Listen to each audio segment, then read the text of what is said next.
보험회사와 굉장히 많은 분쟁이 있었습니다. 보험사 입장에서는 보험금 지급 자체를 아예 하지 아니할 수도 있었기 때문인데요.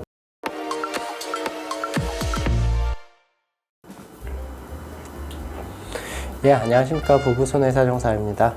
오늘은 후유장애보험금을 다뤄보려고 하니 후유장애보험금 가입을 준비하시거나 혹은 이제 후유장애보험금을 청구해야 하는데 어떻게 되는지 궁금해 하신 분들은 끝까지 시청하시면 좋은 정보를 얻어갈 수 있으니 끝까지 시청해 주시고 좋아요, 구독, 알림 설정 부탁드리도록 하겠습니다. 생명보험회사와 손해보험회사 모두 후유장애 담보를 판매하고 있고, 이런 후유장애 담보는 재해 및 상해 후유장애, 질병 후유장애로 구분되고 있습니다. 재해와 상해, 질병 후유장애는 후유장애가 발생하는 원인만 다를 뿐, 후유장애에 대한 평가는 후유장애 분류표라고 해서 동일한 기준으로 판단을 하고 있기 때문에 이 부분에 대하여 헷갈려 했던 분들이 있을 수 있으나 더 이상은 헷갈려 하실 필요는 없습니다. 후유장애 보험금을 받기 위해서는 굉장히 많은 과정을 거쳐야 합니다. 또한 보험회사로부터 받을 수 있는 보험금 자체가 크기 때문에 보험회사와 다툼이 많이 발생하는 보험금 중 하나입니다. 일단 이제 후유장애 보험금을 받기 위해서는 약관에서 규정하는 장애 분류표에 해당하여야 하는데요. 그렇다면 일단 장애란 무엇인지에 대해 살펴봐야 할 것입니다. 장애 분류표상 장애는 상해 또는 질병에 대하여 치유된 후 신체에 남아있는 영구적인 정신 또는 육체의 훼손 상태 및 기능 상실 상태를 말하며 일시적으로 나타나는 증상은 장애로 보지 않겠다고 하고 있습니다. 여기서 영구적에 대하여도 이제 정의를 하고 있는데요. 대부분의 시청자 여러분들이 영구적이라는 단어에 대하여 어느 정도 예상이 될 것 같은데요. 약관에서는 이러한 영구적에 대하여 장래 회복할 가망이 없는 상태로 의학적으로 인정된 경우를 말한다라고 규정하고 있습니다. 또한 치유된 후에 대하여도 규정하고 있는데요. 이는 치료의 효과를 기대할 수가 없게 되고 또한 그 증상이 고정된 상태를 말한다라고 하고 있습니다. 그리고 영구적으로 고정된 증상은 아니지만 한시적으로 장애가 잔존하는 경우에는 5년 이상인 경우 해당 장애 지급률의 20%로 한다고 규정하고 있습니다. 즉 5년 미만의 한시장애는 아예 후유장애 보험금을 지급하지 아니하고 5년 이상의 한시장애의 경우에는 1억의 가입 금액에서 10%의 후유장애 지급률이라고 할 경우에 1,000만 원이 지급되는 것이 아니라 여기서 다시 20%를 곱한 200만 원만을 지급하겠다는 의미입니다. 이러한 장애의 정의를 봤을 때 보험회사와 다툼이 발생하는 첫 번째 내용을 어느 정도 예측할 수 있을 것입니다. 그게 무엇이냐면은 피보험자의 장애 상태가 영구적인지 아니면 한시적인지에 따라서 후유장애 보험금의 지급액이 달라지기 때문에 이 영구적인지에 대해서 다툼이 발생하게 됩니다. 아무튼 이러한 장애의 정의를 기초로 하여 피보험자가 후유장애 보험금을 받을 수 있는지에 대하여 실제 사례 내용을 보자면은 피보험자는 교통사고로 인하여 팔꿈치 관절, 다른 말로 주관절의 골절 및 인대가 파열되는 손상을 입었습니다. 그렇다면 이는 재해 또는 상해로 인하여 사고가 발생하였다는 것을 알 수가 있습니다. 왜냐하면은 보험에서 질병 담보는 외부 원인에 의하여 발생하는 것이 아니라 신체 내부 원인에 의하여 발생하는 것을 의미하기 때문인데요.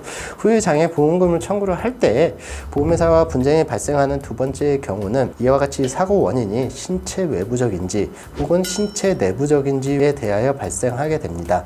왜냐하면은 질병 후유장애 담보를 아예 가입을 안 하거나 혹은 상해 및 재해 후유 장애 보험금에 비하여 적은 보험금으로 가입을 하기 때문에 보험회사 입장에서 질병으로 주장하여 이를 성공한다면은 적은 보험금을 지급하거나 아예 지급을 안 할 수 있기 때문입니다. 그러나 이 사례의 경우에는 피보험자는 교통사고라는 명확한 외부적인 원인에 의하여 발생하였기 때문에 이러한 분쟁은 없었고 계속적으로 치료를 받았으나 결국 팔꿈치가 움직이지 아니하는 장애가 남게 되었습니다. 이에 이제 병원에서 후유장애 진단서를 발행하게 되었는데요. 후유장애 진단서의 내용을 보면은 교통사고로 수술을 하였고 팔꿈치 관절, 즉 주관절의 운동 제한 및 통증이 예상이 되며 상당 부분 호전을 기대할 수 없다고 하여 피보험자의 팔꿈치 관절의 운동 범위를 평가하여 정상 범위에 비하여 제한이 있음을 기재를 하였습니다. 팔꿈치 관절의 정상 범위는 원래 이제 310도인데 현재 피보험자의 운동 범위는 230도에 불과하여 있는데요. 정상 범위에 비하여 약 26%가 감소된 74%의 움직임 범위가 있다고 하였는데요. 그렇다면 피보험자가 가입한 보험에서 후유장애 보험금을 받을 수 있느냐? 받을 수 있다면 과연 몇 프로의 장애지급률을 적용해서 받을 수 있느냐를 봐야 하는데요. 장애분류표에서는 한 팔의 3대 관절 중 한 관절의 기능에 장애를 남긴 때를 총 4가지로 구분하고 있는데요. 완전히 잃었을 때, 심한 장애, 뚜렷한 장애, 약간의 장애 이렇게 총 4가지로 구분하여 각 장애의 상태에 따라 장애 지급률을 정하도록 규정을 하고 있습니다. 피보험자는 정상 범위에 비하여 26%가 제한이 되었기 때문에 정상 운동 범위의 4분의 3 이하로 제한이 되었다고 할 것이므로 약간의 장애인 5%의 장애 지급률을 적용할 수가 있습니다. 여기서 또 보험회사가 분쟁이 발생하는 포인트가 보이는데요. 이게 뭐냐면은 보험회사는 후유장애 보험금에 대하여 가입금액 곱하기 장애 지급률을 지급하게 되는데, 그렇다면 당연히 보험회사 입장에서는 장애 지급률이 낮을수록 적은 보험금을 지급하게 되므로 이 부분에 대해서 서로 간에 대립이 발생할 수가 있게 됩니다. 결국에는 이제 보험회사에게 장애 지급률 5%에 해당하는 후유장애 보험금을 받기는 했었으나 보험회사와 굉장히 많은 분쟁이 있었습니다. 보험회사 입장에서는 피보험자의 팔꿈치 관절의 운동 범위가 10도만 더 움직인다고 한다면은 보험금 지급 자체를 아예 하지 아니할 수도 있었기 때문인데요. 이처럼 후유장애 보험금의 경우 굉장히 많은 과정을 거친 후에야 보험금을 받을 수 있게 되므로 보험회사에게 잘 대처를 하여야 합니다. 그리고 조금 전 봤던 후유장애 진단서의 내용을 보면은 맥브라이드 노동능력 상실표에 따른 장애평가를 한 것을 볼 수가 있습니다. 이러한 맥브라이드 방식은 본인이 가입한 보험에 청구를 할 때 적용하는 장애평가 방법이 아니며, 이는 이제 가해자로부터 피해자가 신체에 손해를 입은 경우 손해배상금을 받기 위하여 적용하는 장애평가 방식입니다.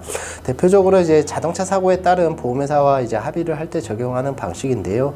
만일 이러한 장애평가 방법으로 장애 진단서를 발행하여 내가 가입한 보험의 후유장애 보험금을 청구한다면은 괜히 후유장애 진단서 비용을 날릴 수도 있기 때문에 상당히 주의를 하셔야 될 것 같습니다. 왜냐하면 이제 본인이 가입한 보험에서 평가하는 기준과 맥브라이드에서 평가하는 기준이 다르기 때문에 보험회사는 이제 재차 후유장애 진단서를 발급을 요청하는 경우가 있기 때문인데요. 따라서 후유장애 진단서를 발행할 때 신경 써가지고 발행하여야만 쓸데없이 비용을 낭비하지 않게 됩니다. 이상 이제 후유장애 보험금과 관련하여 부부 손해사정사가 준비한 내용은 여기까지였고요.